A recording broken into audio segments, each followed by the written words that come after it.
before we go into today's subject, which is going to be How's This About Me, aka Fuck the Play, This Is About My Life. I wanted to talk a little bit first about the research. So how is it going now? Yeah. With the taxidermy, for example. Yeah, for taxidermy. Yeah, how's that going? Yeah.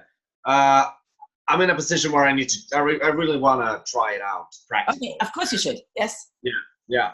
So what I've done is I have talked to several taxidermists not all over the country, but mostly here in Stockholm and in Gothenburg, and I found one who is willing to let me in his workshop, and it's really exciting. The bad news is, though, we are not allowed to film there. Okay.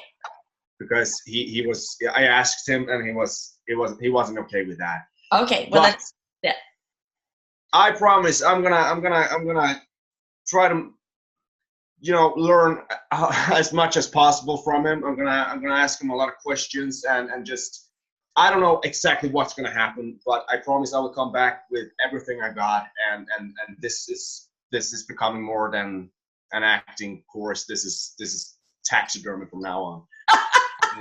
We'll see what happens, but I'm gonna come back with everything and tell you guys what I know, what I learned. And we also, of course, we have to say that this is because of our patrons that we're able to do this. So you're able to... exactly. This is our Patreon money. The money we got, we're gonna invest it in me learning taxidermy. Well, yes, which is all going to lead up to the live performance that we want to do.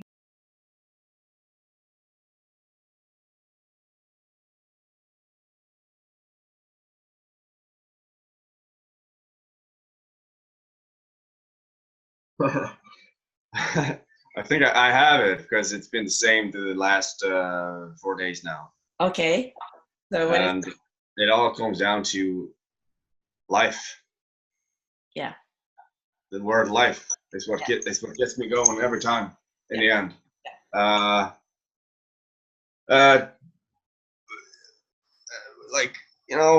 It's so much creativity in that, so much sexuality in that. So it's still the same.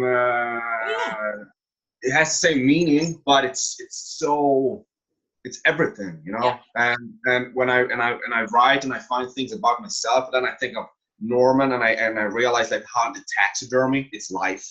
All the music, Beethoven, is life. Yeah. All my books, that's life.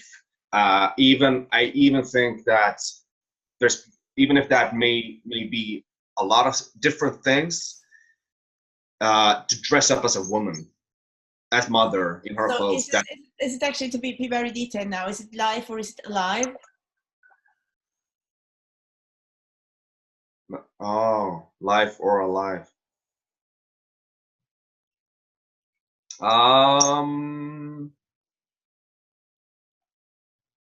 Right now it's still life, but I found something. I didn't find that today, but yesterday I found something. But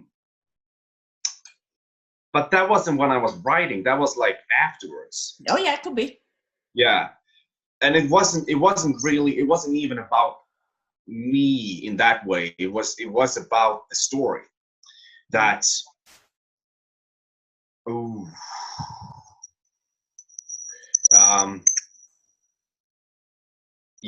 there is something I need to survive. Yeah.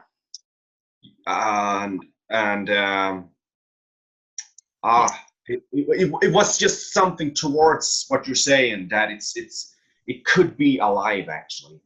That's what I'm here. That's what I hear in you. Yeah. With the things you talk about, Well, do you alive even to I don't get it. To be alive through the taxidermy and the news. Yes. So you keep the animals alive. It makes you feel alive when you listen to Beethoven. It makes you feel alive. You want to be alive. Yes.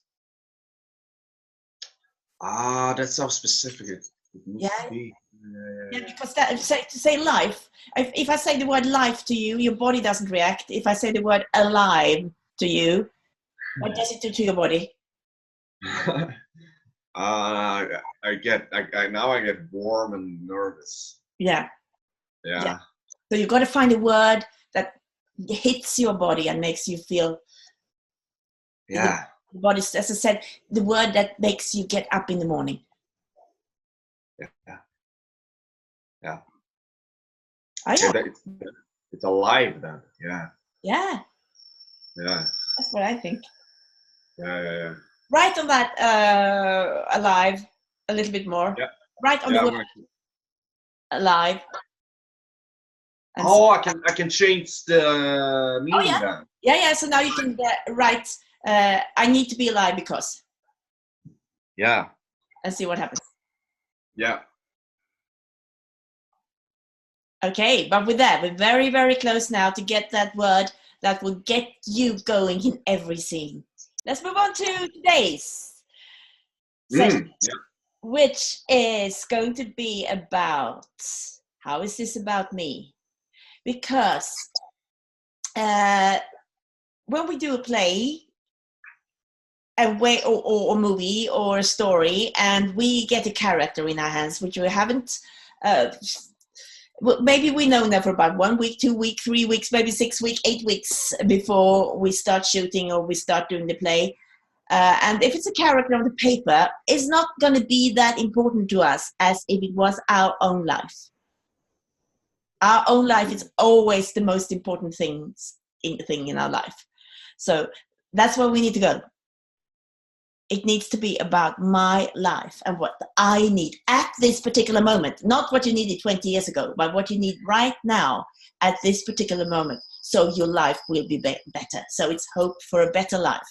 And if you attack the play or the story or the script with the idea that maybe there is a solution in here, because towards the end, it's going to be the stories we're talking about are the stories. The way we're doing it is that we getting our needs met. That's what we're looking for. If we're getting our needs met in the story from our point of view, that means that we are also, as human beings, as actors, getting our needs met. So it's like an instruction book for me to get what I need in my life right now. Yeah, like the script could tell you how to do, what to do. Yeah. How to do it and what to do. And what to do and how to do it. Yeah. So it's going to be the things that, which it will be, because as Norman succeeds, getting what he wants, he's doing things that you've never done. Because then you would have succeeded. Yeah. So that's what we are getting to.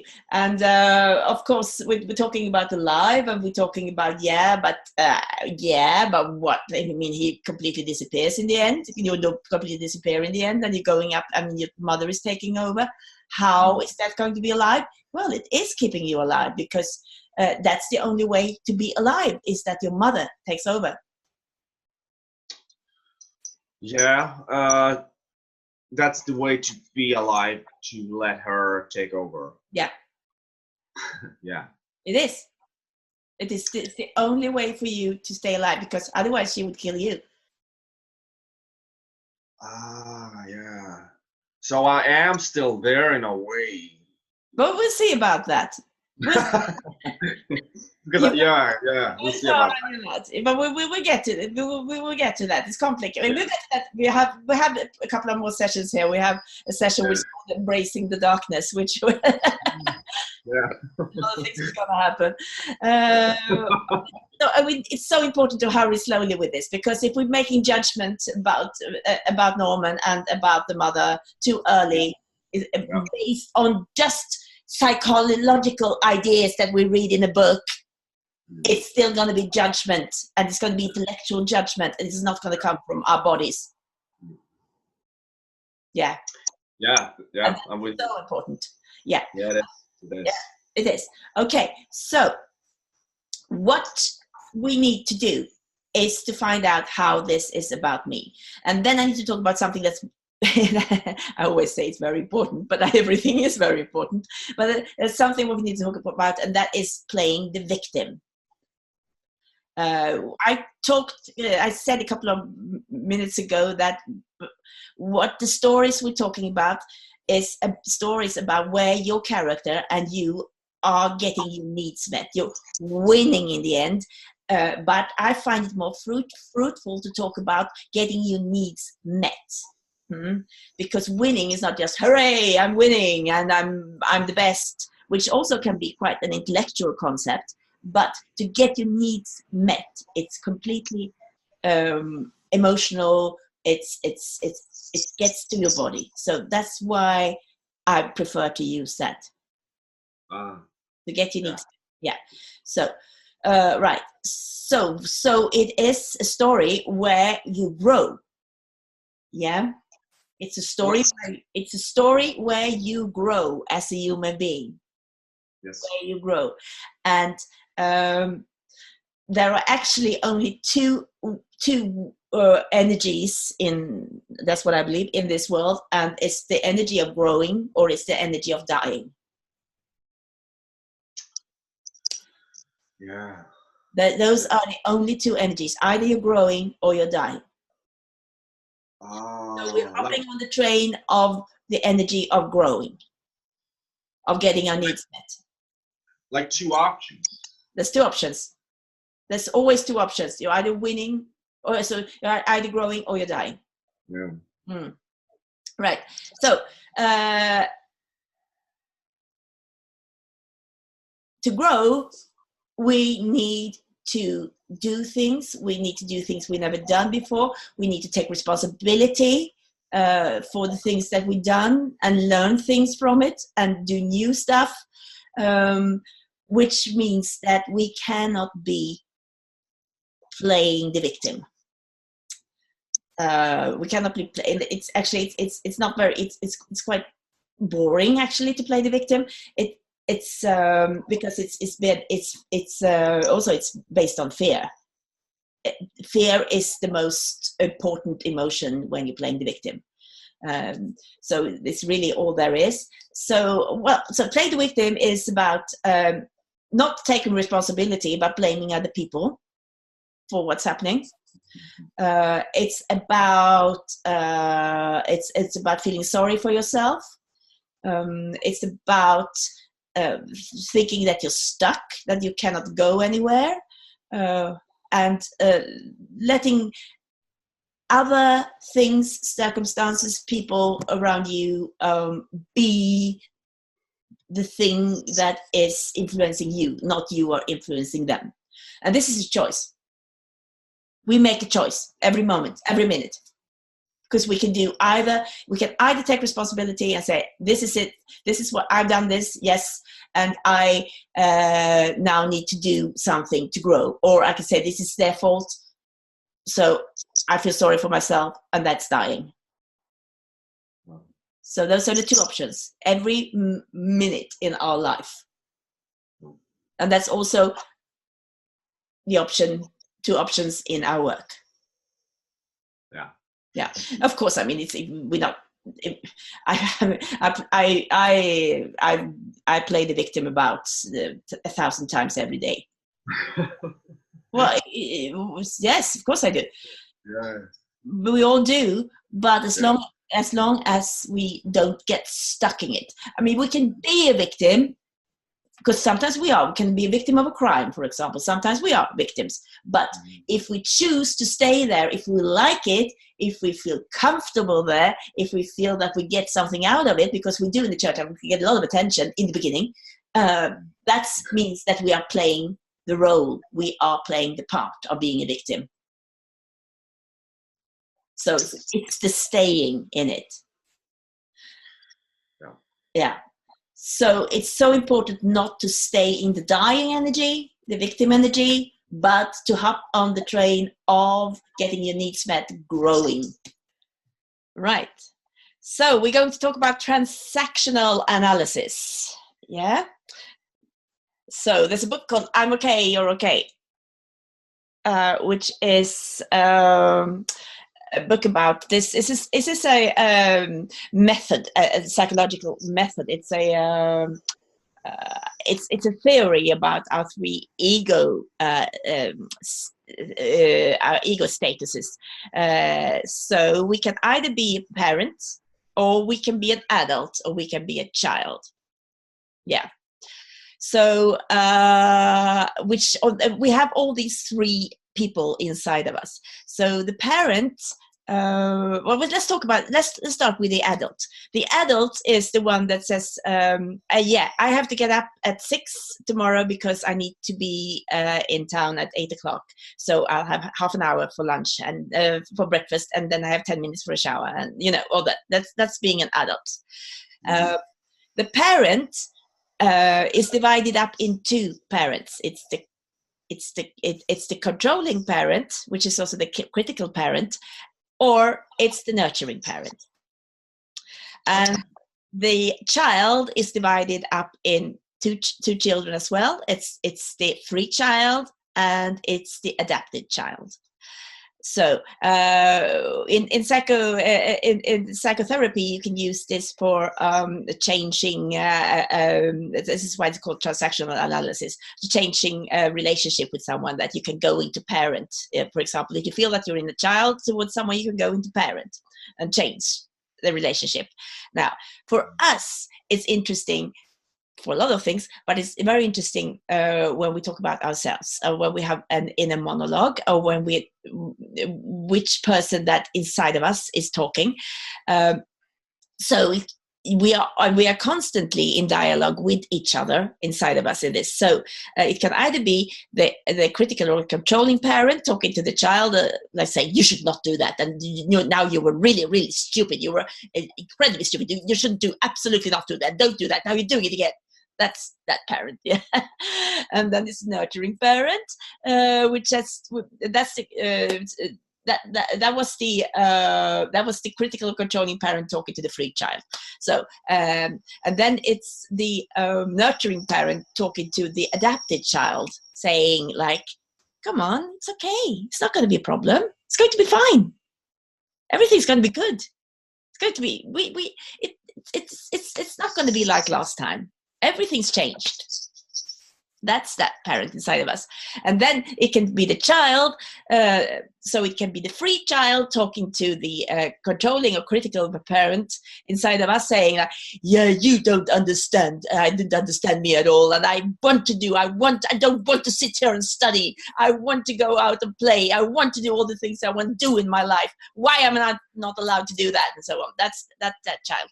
And then it's the adapted child that can talk to the nurturing parents, like saying, I really like to have some free time, and I like to have an ice cream, or I like to just, yeah. So those are sort of, do you recognize those voices? Yeah, definitely. I have them in me, for sure. Yeah, we all have them in us. And this is not like saying I have the most horrible upbringing at all. This has nothing to do with that at all. It's things that we pick up, all of us, 100% of everyone. And it doesn't even have to be the parent, actually. Parents we pick up it from. We pick up it from teachers at school. We pick up it from older relatives, neighbors. So it comes from everywhere, and it sort of it amalgamates inside of us into something that we call the critical parent. Yeah, and the free child is that child inside of us that's still there. So and it's really I think it's really, I mean, we talk about the sort of parents are critical and horrible and so on. They're not. Parents are doing the best they can all the time. It's just that that moment when parents are not doing the best they can, that's what's useful for acting. Yeah, that's the only thing. So, but this is talking about that voice inside of you. That's the voice that Norman, have inside of you. Yeah. Yeah, the critical, controlling parent. and it's so big that you actually fragmented. So yes. So how does your controlling voice inside of you, how does it sound for you today? But for me, it's always like that I should be so much better. I should do much more. That it's never good enough. Basically, that's like a day-to-day struggle inside of me. That that one side of me, or the critical parent in me, saying that this is not good enough. You need to do better, and well, the other side is probably the one of the children, right? Yeah. Who tries to live up to that all the time. Yeah, that's the adapted child that's trying to live up. That's the adapted live child, up to the expectations. Yes, exactly. So yeah. Instead of the free child is the one that's rebelling against that. But that happens because that happens. Yeah, they're all inside of us. They are all inside of us all the time, and there's a constant dialogue in between these four. I've asked you already to write down all the facts, no imagination, just facts in the story about your Norman's life, and to compare it with your own life, and to highlight it or put or draw a line under it where it is the same. Okay. So there's a lot of things that's happened to Norman. There's been a lot of things happening to you. You've lost your father when you were 5. Yeah. Life, and then we talked about this big thing happening in the teens, with you actually killing your mother. Yeah. Yeah. And her lover. Yes. So, what did you kill in your teens?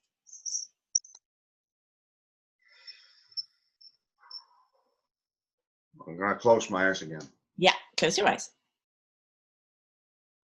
What can you see? What did you kill when you were 15, 16? I had troubles with like sexual confidence and things like that. Yes. And I think I killed that in a way during my teens. You killed your sexuality?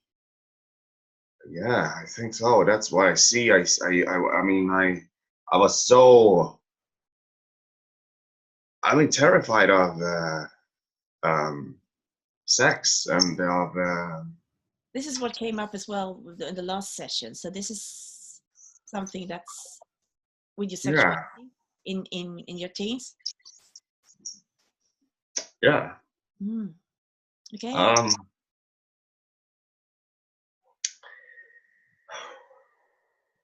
Yeah. So how do you feel about having done that? I feel shit. I feel sometimes when I think back on my teenage years, it feels like I didn't have any. Like that I wasn't a teenager. But so I feel right now I feel like sad and angry at the same time. Yeah. Yeah. And I feel like I want that back, I want I want to be a teenager again, Yeah. So you want to live. Exactly. That's what it is. It's so much life which I didn't allow myself to have. Yeah, because of what happened. It's happened to Norman as well, because Norman, you had to start working after that as well. You had to be to run the motel. Exactly. Like I had to grow up to become an adult, like in my teens. Yes. So So there are lots of similarities in this between you and Norman. Yeah, I start to see that as well.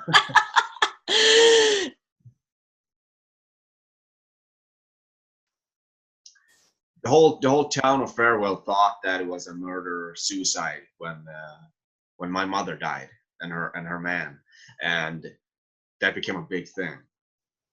I got quite famous in Farewell after this thing happened. Yes. There was a rumor about the sheriff says that it's the only murder or suicide thing ever happening in this town. Yeah. Oh yeah.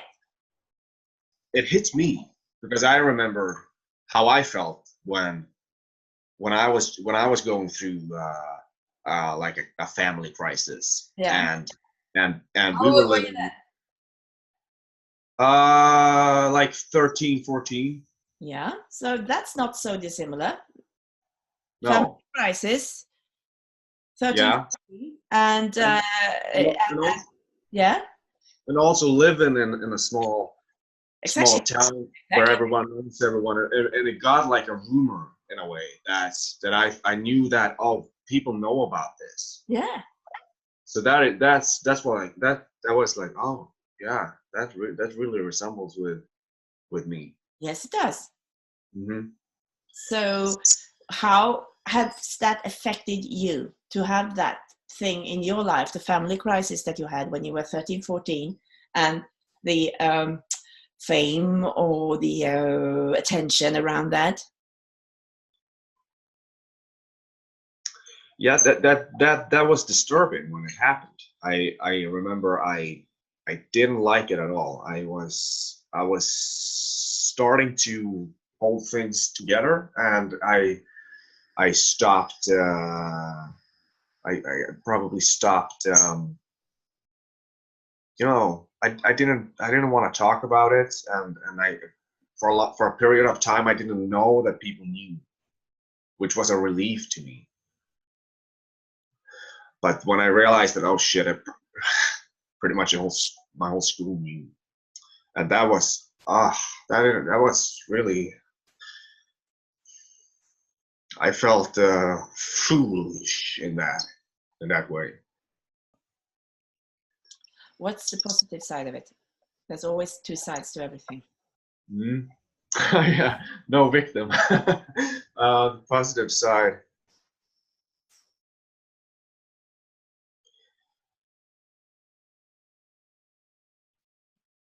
Well, I have grown a lot. Yeah. And become very strong, I think. Yes.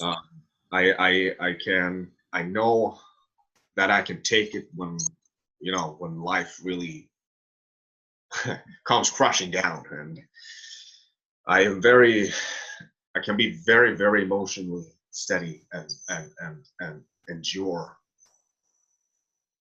many things. Yeah.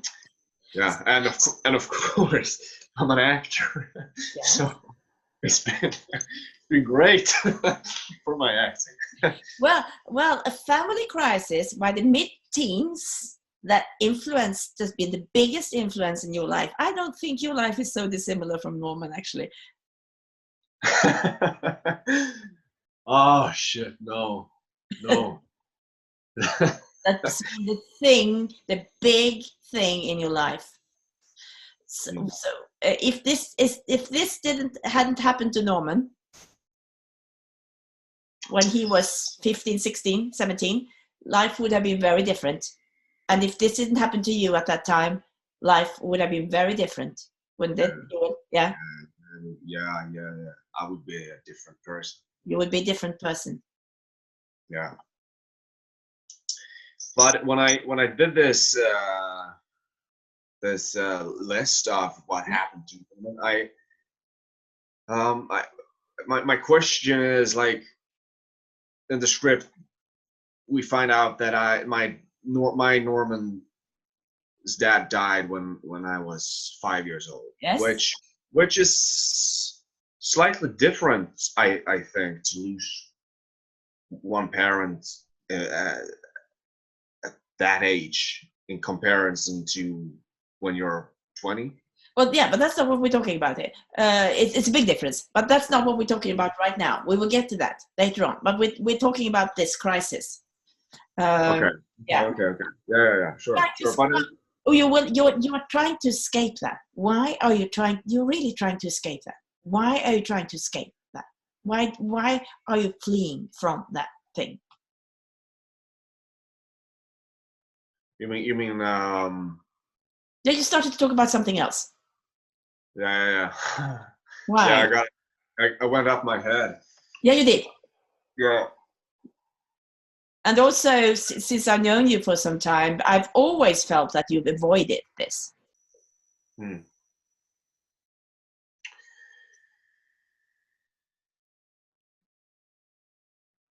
Well, it's difficult stuff to deal with. Yeah, it was I mean, horrible in many ways. Yeah. And But I'm asking you something else now. What was good about it? That is that what you mean? I am avoiding the good thing about it. Yeah, you feel guilty about that. Yeah, I do. I feel very guilty. Yeah. To use it. Yes. In a positive way. Yeah. Yes, of course you do. Yeah. But what was good about it?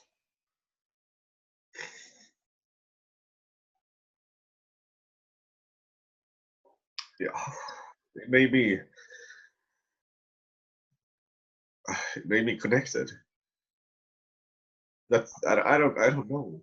That's what comes up right now. That it made me feel connected, and I could feel Alive. What? Alive. Oh yeah. Like life became so much more. And I know my father died. I was much older when my father died, but it's the life-changing thing in my life, and most of the time, I mean, I'm angry with him, I'm sad, I'm all these kind of things, but I sometimes also actually can long for those days because I felt so alive. Yeah. I know exactly what you mean. It's almost it's amazing in one way, and Nothing else matters.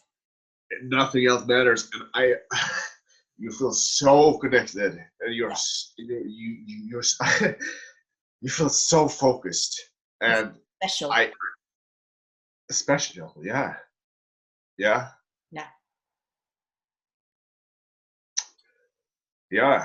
I guess. Yes.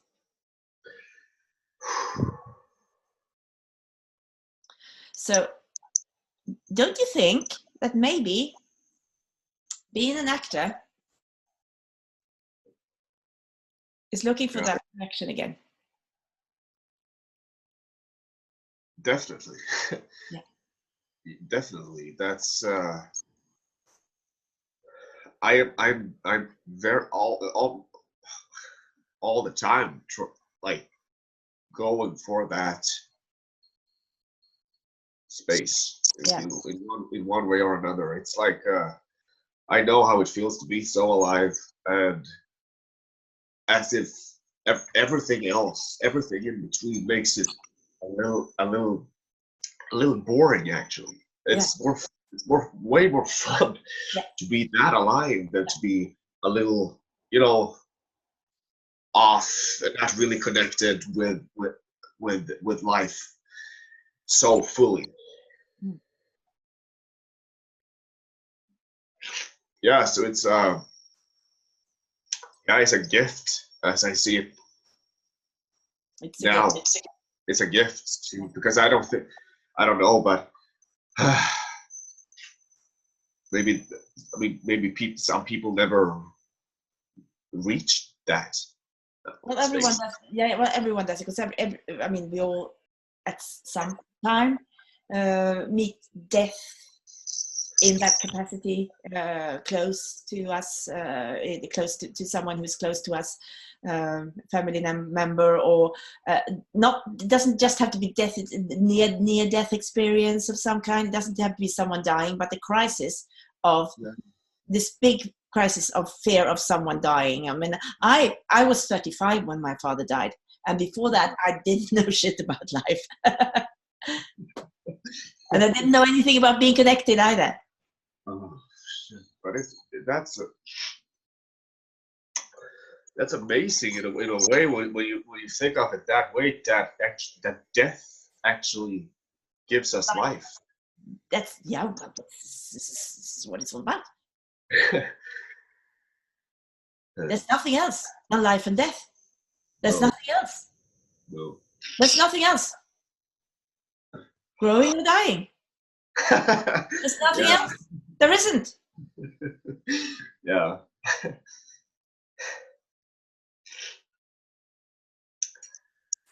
Okay. Right. So I think you know a lot more about Norman now, actually.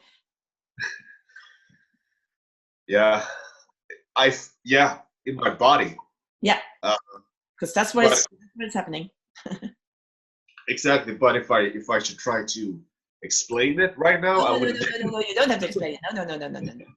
Good. That's not what it's all about. This is about being there with Norman. Oh, yeah.